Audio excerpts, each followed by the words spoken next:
Welcome to another episode of Same Page. As you all know, I'm Sarah Simagist. And I'm Lenard and Sarah. Today we're doing a little spin-off on this episode. We're gonna do more of a comfy conversation and talk about the small things that we bicker about. I know every couple has little things that they always bicker about, and they always come back over and over and over again. And we want to make it normalize a little bit and show everybody that all couples go through the same things. Yeah, and we bickered on a lot of different, very small, insignificant items. Yes, Yeah. and that's exactly what they are. They're very insignificant, but we bicker about them all the time, or at least small little things that come up on a daily basis. Yeah. So, do you want to start off? I'll start off. What is the one thing that I do that sort of annoys you and that we bicker about all the time? The one thing that annoys me that Sarah does all the time is that, so whenever Sarah's in the kitchen, she cooks, she's prepping her stuff, but usually she's not focusing on one task. So oftentimes she'll be using the timer on the stove for whether the chicken is roasting in the oven or the rice is boiling on the stove. Then she'll go off and do something else. And then oftentimes what happens is the timer beeps, and our house is not really that big, so you can hear the beep from anywhere in the house. And she will let it beep for 10, 20 minutes. Minutes? Yes, minutes. Without having any type of reaction sometimes. First of all, I don't hear it. So even if her house is small, sometimes I'm in the office, in the guest room, conference room, and I close the door and I don't hear, oh yes, I'll take a shower or something, but it's never been 20 minutes. Fine, maybe I'm exaggerating on the 20 minutes part, but there has been time where it's been close to 10 minutes and she still hasn't even reacted to the beep. And there was one time, before you make your point, there was one time, especially one of the first few times, where she was cooking something. I believe I was either downstairs or in the living room on my laptop, just minding my business.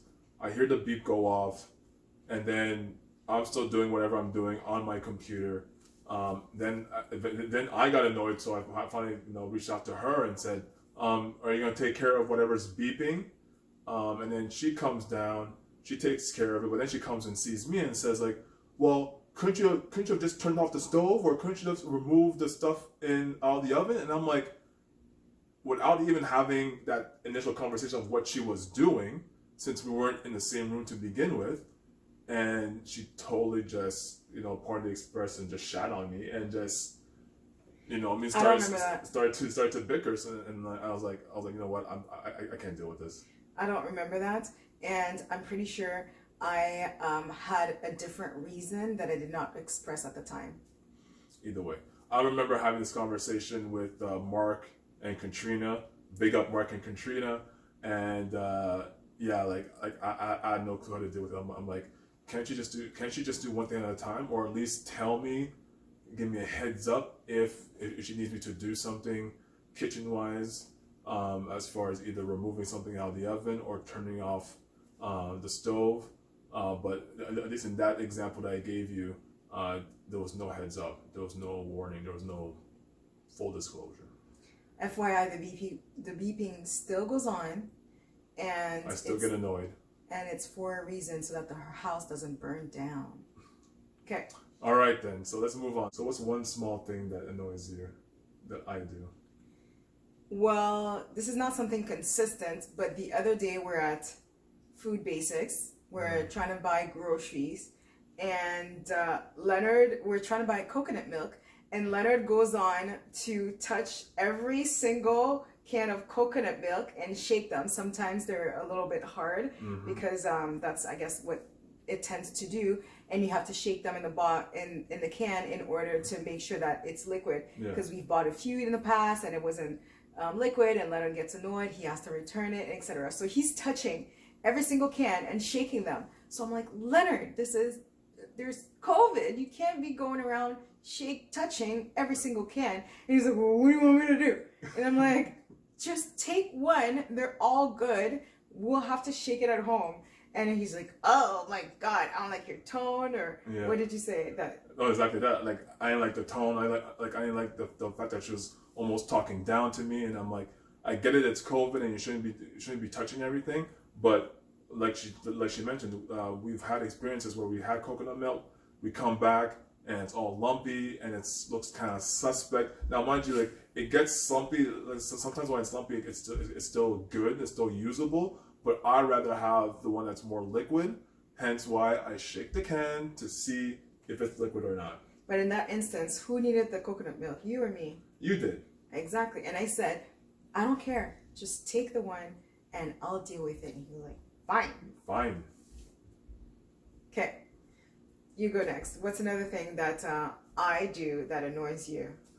Sarah has a tendency to turn on every single light in the house. I can't see. I can't see in the dark. She claims she can't see. The windows are open, and despite that, she still needs lights. The thing that annoys me is the fact that she could be downstairs right here in the living room, and then I'll go upstairs to go grab something, and then I'll see that the bathroom light is on, the closet light is on, and her office light is on too. So it's like, I'm like, well, you've been downstairs for the past half an hour, so I was probably gonna clearly go back. you're not going back anytime soon.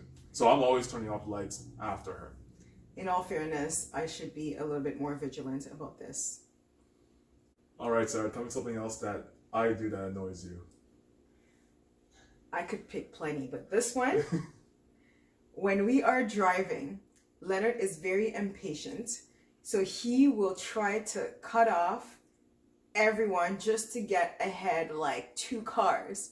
So let's say we're in traffic and the lane next to us is ending. So technically, you should stay in your lane. Leonard will go to the next lane, pass 1 car or 2 cars and go back in traffic. And I'm like, what have you gained from that? Maybe a whole 2 seconds, maybe not even.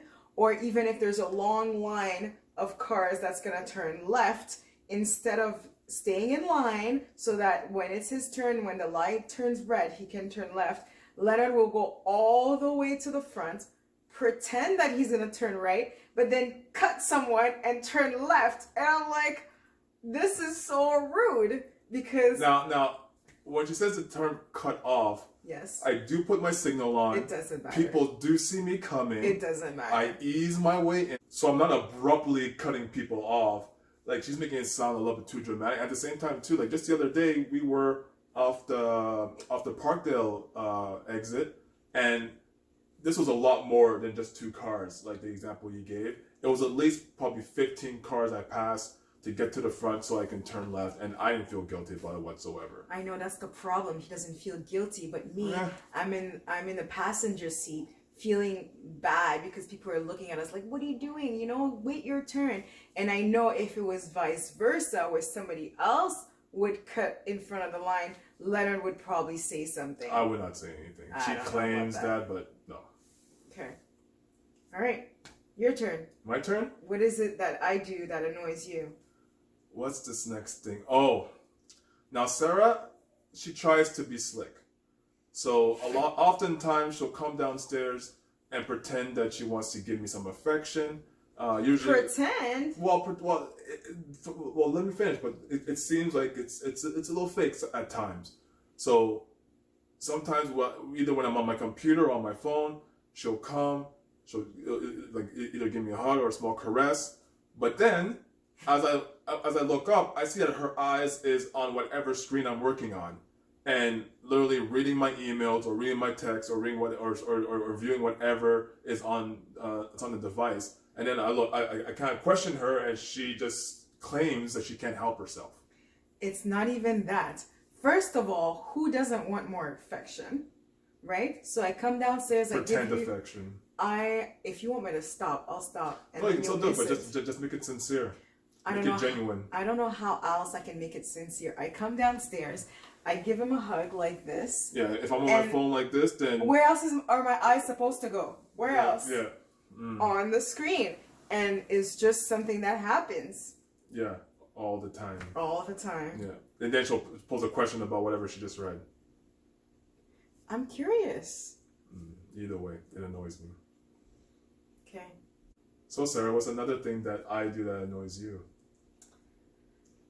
I would have to say your lack of concept of time. Lenard will tell you, I'll be there in 5 minutes. I will wait. I will time. I will read. I will do everything else. But an hour later, he's still not there. And me, I'm more like, okay, 5 minutes. I know I have time to either do this and this and that, check one email, brush my teeth, whatever it may be. But then waiting for him is the longest thing. And then he comes up and he says, oh, it wasn't that long. All I did was go downstairs, fold laundry, switch the laundry, watch an episode, wash the dishes, and then come upstairs. And I'm like, you do realize that it's been half an hour or 45 minutes. And he's like, that wasn't that long.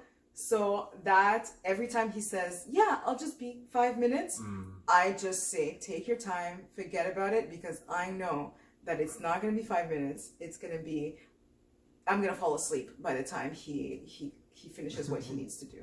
So that is one of my pet peeves. Yeah, she's not exaggerating on that. Now, mind you, too. Mind you what? Sarah's one of those, is a type of person that she needs to almost know everything by the second. So I can't tell her it's 7:15. So she needs to know if it's 7:08, if it's 7:09. That doesn't quarter after or half after. For her, it freaks her out. I think I'm going to cut that last part out. No, you should keep it in. It doesn't match what I just said. I thought it was my turn to tell you, and now you're trying to add. Oh, yeah, that's true, yeah. Either way, is there anything else? There's nothing else. So this was our episode on the small things that we bicker about. If you want to share what you bicker about in your relationship, that may help other people know that they're normal.